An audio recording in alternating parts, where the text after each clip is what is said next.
البشرة الدهنية بتاعت الحبوب دي مصنع زيت. روشتة النهاردة هتكون عن مشكلة الحبوب وإزاي نقدر نحلها بشكل سليم. بيشرفنا النهاردة دكتور نديم حمادة، استشاري الجلدية، مدرب دولي الأكاديمية الأمريكية.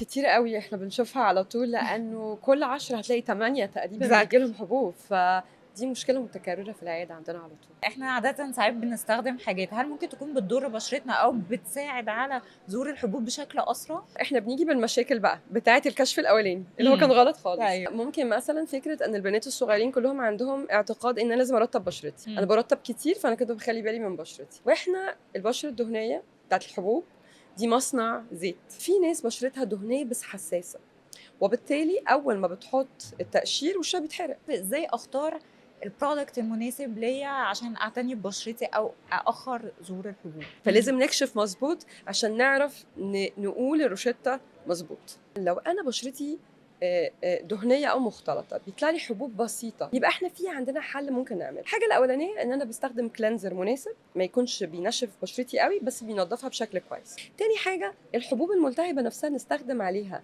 دراينج ايجنت وانتي انفلاماتوري ايجنت يكون مخصوص للانفلاماتوري بابيولز. زي ايه؟ زي الدوتس دراينج لوشن.